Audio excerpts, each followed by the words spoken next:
cold water line pipe sizing. So, ngayon, didiscuss natin kung paano gamitin tong extensive plumbing design calculator sa pagka-calculate ng distribution system natin, yung pipe sizes. Pero bago tayo dumako dito sa ating Excel calculator, discuss lang muna natin yung mga reference na ating gagamitin, which is dalawa lang. So sa dalawang reference na yun, makapag-calculate na tayo ng pipe sizes natin. Ito yung tinatawag na Hunter's curve at saka ang fairly smooth na chart na itong chart na to is originally sa UPC or Uniform Plumbing Code na kinopya ng Revised National Plumbing Code na kung mapapansin nyo rito, pagpuntahan nyo itong Revised National Plumbing Code, chart E5 rin yan. Tapos fairly smooth. Fairly smooth, ibig sabihin, yung mga plastic pipes, pwedeng PVC, UPVC, or yung PPR. Yan yung mga fairly smooth. Marami pa to, mayroon tong smooth pipe, which is yung copper tubing. Ito yung gagamitin sa pagsasize. Saka ito naman yung fairly rough. Ito yung mga GI, yung mga mga GI pipe. Okay? Mayroon din dito rough. So, focus tayo sa fairly smooth, which is ito yon. Ang sa Revised National Plumbing Code, hindi siya malinaw at saka naka-convert na rin ito sa units natin, which is in mm. Kung mapapansin nyo rito, naka-mm na yan. Ang mas pinili kong gamitin ang sa UPC kahit na ito is inches. Kasi nga malinaw at hindi masakit sa mata. Okay? Ngayon, meron tayong dito, Hunter's curve, yung tinatawag na demand load at saka chart na fairly smooth, di ba? So paano ba 'to gamitin? So una, sa pag-calculate ng pipe size, identify muna natin or i-quantify yung mga plumbing fixtures na nakakabit sa pipe segments. Okay? So, pag nakuha na natin yon, ang unang gagawin, ang pinakaunang proseso talaga is WSFU or fixture units, i-convert natin into GPM. Ito yung fixture units or WSFU to. WSFU to is baba. I-convert natin into demand or GPM, gallon per minute. Pagkatapos natin ma-convert yan gamit ang curve number 1 or 2, ang kaibahan ng curve number 1 and 2 is yung ang curve number 1, ito yung mga pluviometer bulbs. Kapag yung system natin, yung distribution system natin, meron tayong pluviometer bulbs, ang gagamitin nating projection is yung curve number 1. Pero kung wala naman, flash tanks lang, so number 2 yung gagamitin natin. Kung mapapansin nyo rito, yung curve number 1, bahagyang nasa ibabaw siya at saka 2 is nasa ilalim. Kasi nga, kailangan ng malaking GPM yan sa mga pluviometer bulbs. Kaya nasa ibabaw siya, okay? So, kung i-enlarge natin, ito yon. Ganun yon. So, pag na-convert na natin yung WSFU, which is yung value dito sa baba, ma-convert na natin into GPM or demand, dali na natin to yung GPM para ma-pipe size na natin, which is ito yung chart A5. Ito dito is GPM to, yung sa kanan na mga figures. Okay? Ganun kasimple o kadali. Hindi na kailangan ng advanced calculations o gamitan ng calculator. Okay? Ganun lang kasimple. So ngayon, magsasite tayo ng example para medyo malinaw. Mag-layout lang tayo. Halimbawa, ito yung natin, pump. Ito yung dito tayo sa ground floor, shower, second floor, shower, tapos third floor, shower tayo dyan. Tapos ito yung pressure vessel natin or bladder tank. So, ipagpalagay natin, ito yung natin, siguro nasa 45 WSFU. Example lang to ha, hindi to specific sa project. Nilakihan ko konti para maganda yung takbo ng ating calculator. So, dito naman is nasa 30 WSFU yan. WSFU or fixture units. Okay? WSFU rin to. Tapos dito naman, palagay natin nasa 25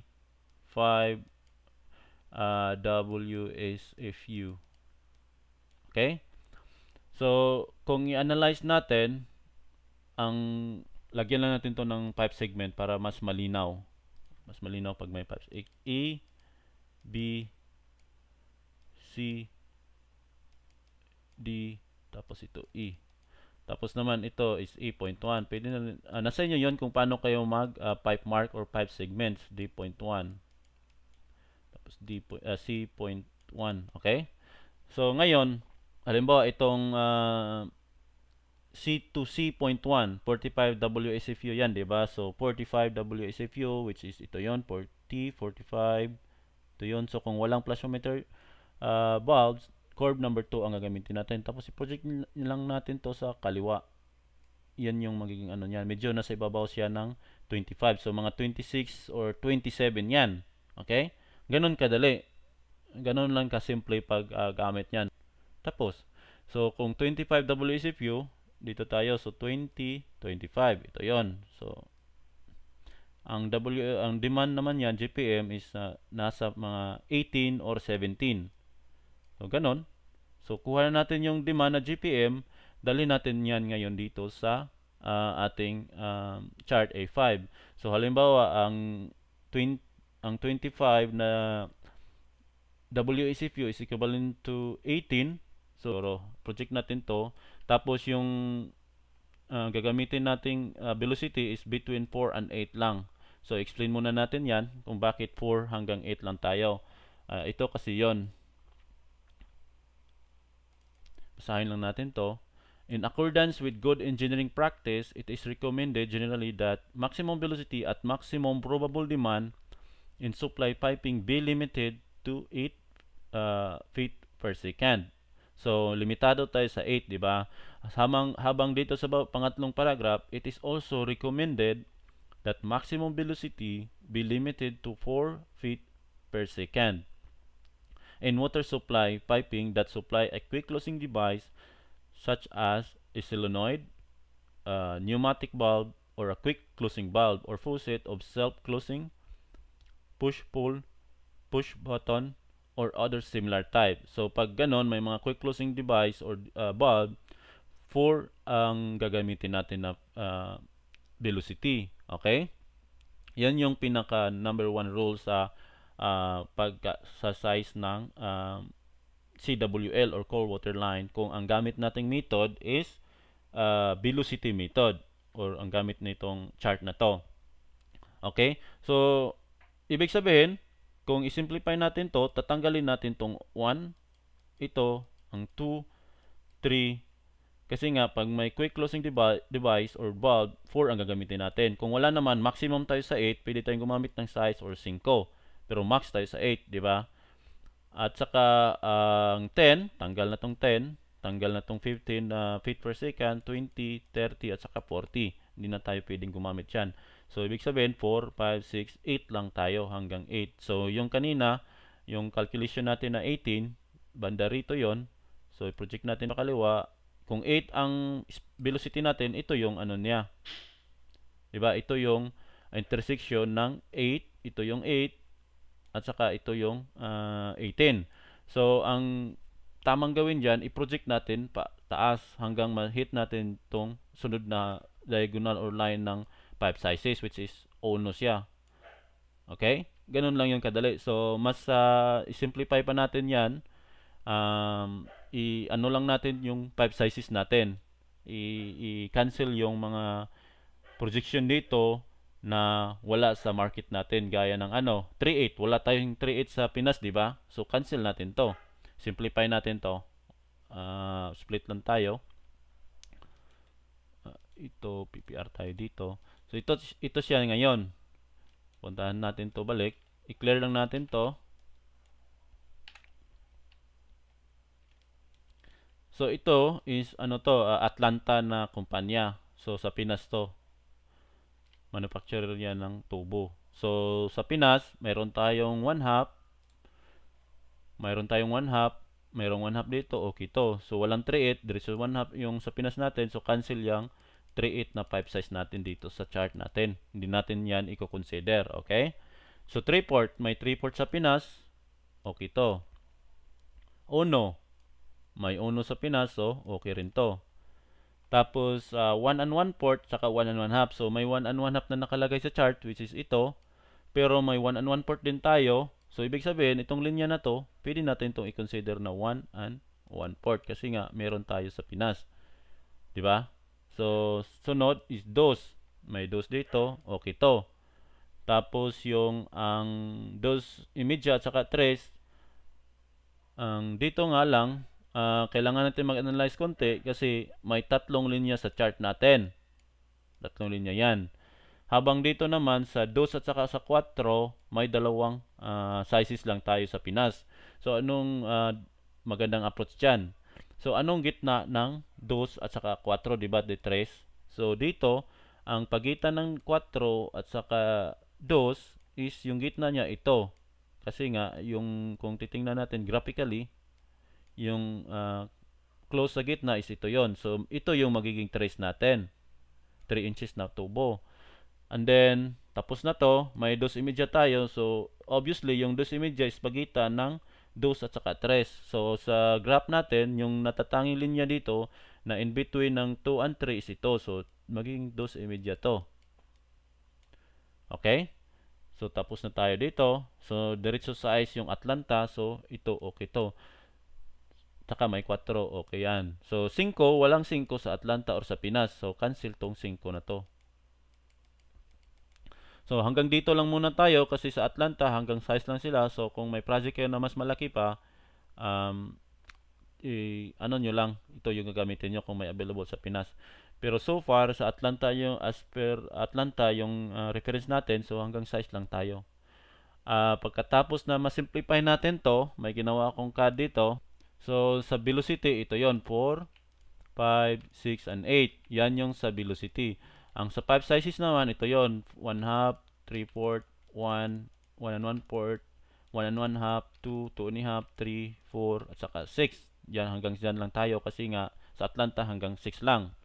So, ito ngayon yung gagamitin natin. Simplified na siya, hindi siya magulo kumpara dito sa original na chart na na maraming linya.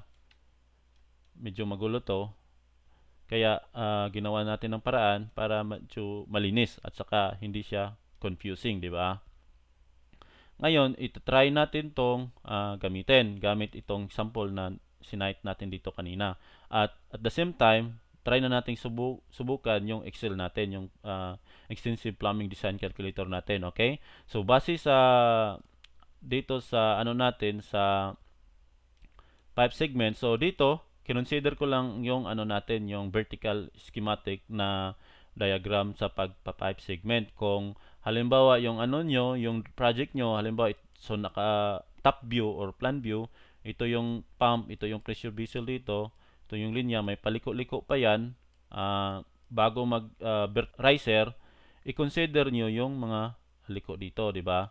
So ito A, ito yung B, ito yung C, ito yung D, E, F. Ano lang, emphasize ko lang kung halimbawa may mga liko yan. Dito kasi sa example natin, vertical lang na schematic to. Para lang mas madaling i-explain yung calculator natin. Pero kung may ganito, dapat yung 5 segment nyo is naka-consider yung every corner. Okay? So, malinaw tayo dyan. So, puntahan na natin yung calculator natin. Kung A to B, na 5 segment, magiging 45 plus 30 plus 25 siya, di ba? So kung puntahan natin dito, A to B, ang length, ipalagay natin ang length is nasa in feet to high in feet, 20 feet, 6 meters. Tapos walang curve to yung natin, walang pluviometer bulbs. Kung may pluviometer bulbs yung project natin, ito ang gagamitin natin, di ba? Kasi nga residential wala, so ito yung gagamitin natin. So ano ba 'yon? Equals 45 plus check natin 30 25 plus 30 plus 25 enter. So ito yung magiging 100 WSFU, yung GPM niya is 44. So 1 and 1 half na tubo ang gagamitin diyan. So double check natin doon sa CAD natin. 44, di ba? 44 GPM siya sa 100 WSFU 44, which is ito yon 44. Project natin 8 feet per second, which is ito rin. So ang projection nila is dito, ito yon. So ang proseso dito, hindi tayo bababa, always paakyat yan. So i-project natin dito. Ito yung tamang paggamit ng chart na to. So, bawal bumaba, bawal to i-pick as a 5 size. Hindi yan. Mali yan. So, mali ito. Dapat paakyat. Mula sa intersection nila, paakyat, ito na yon 1 and 1 half. Okay? 1 and 1 half dyan ang 5 size natin. So, tapos na tayo sa A to B. Ngayon, ang sunod naman nating i-calculate is ito tapos na to, di ba? B to C, ganun rin. 100 rin yung WSFU niya kasi pasok pa ang tatlong floor sa B to C, di ba? So, sa B to C, balik tayo dito, B to C, palagay natin na sa 2 feet lang yan, 0.60, di ba? So, 100 din. Enter. Automatic na yan, magiging 44 ang GPM, tapos 1.5.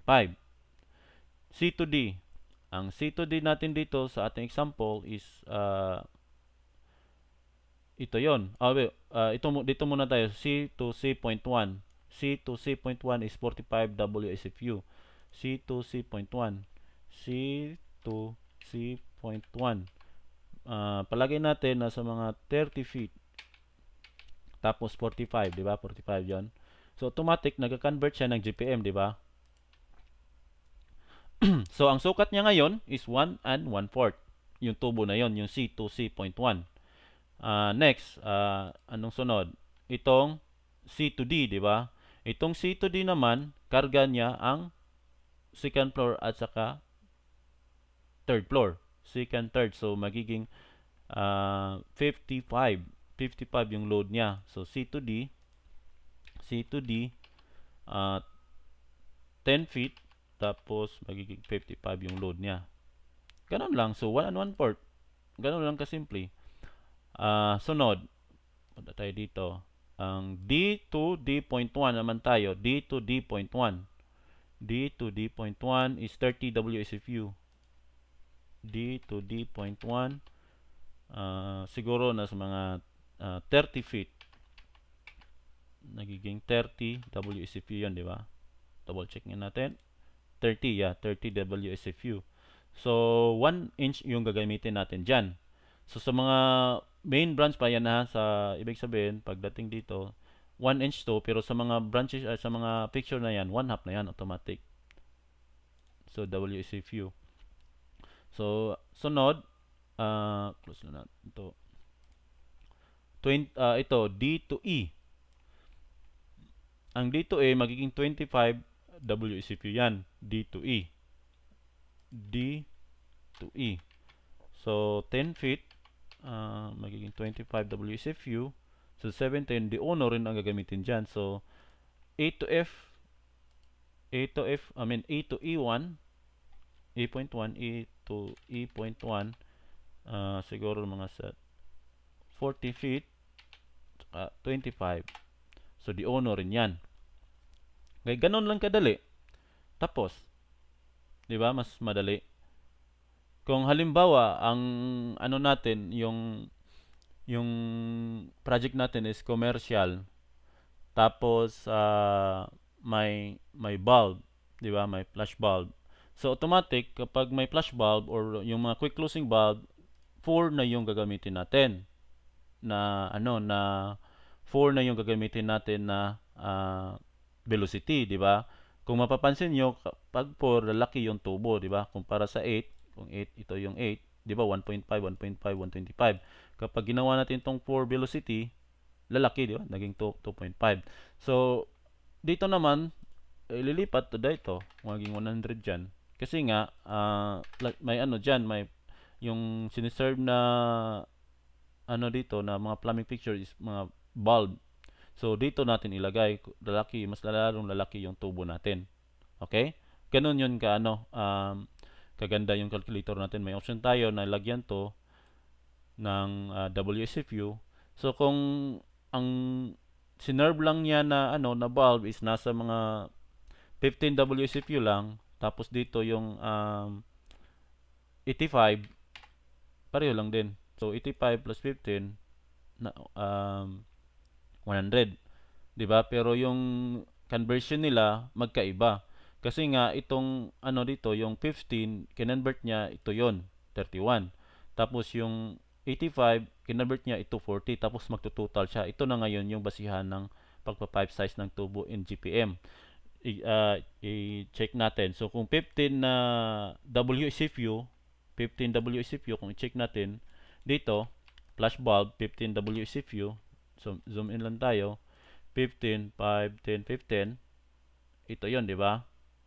15 sorry, ito pala kasi flash bulb, so nagiging dito siya. So 20, 25, 30, nasa pagitan ng 30 at saka 35. Kung i-check natin dito, ang 31, 'di ba? 31 GPM. Ganito lang kadali. Type nyo lang dito ang length na optional nyo kung lagyan to.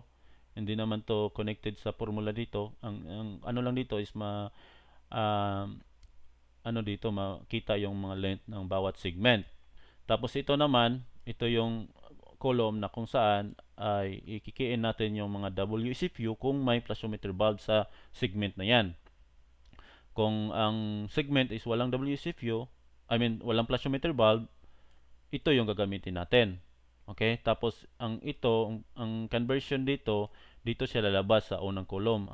Ang conversion ng column na to from WSFU to GPM. Ito. Kung ito naman WSFU to GPM, ito naman. Tapos ito total niya. Ito yung total GPM. From this total GPM, i-convert niya ngayon into pipe sizes gamit yung chart E5 na naka-formulate sa Excel na to. Okay? Ganun lang kadali. Gusto ko lang i-highlight ang limitasyon ng ating Excel calculator sa pagka-calculate ng CWL or cold water line. Okay?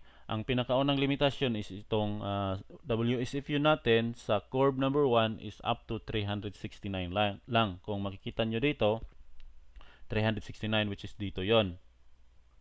So kung lagyan natin to ng 369, kaya niya pang basahin, di ba?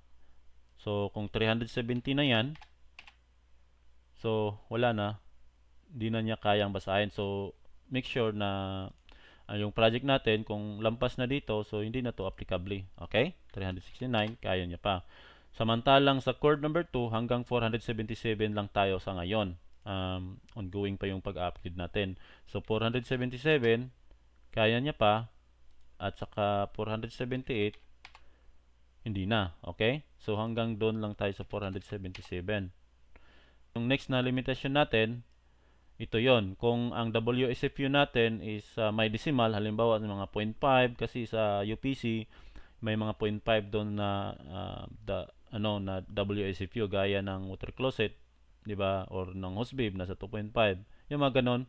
So ang dito, ang sabi dito, beyond 100 WSFU, only solid or whole number can be read by the calculator. Example, pag 100.5 ang WSFU, input lang natin solid number. Nasa inyo yon kung gawin yung 100 or 101.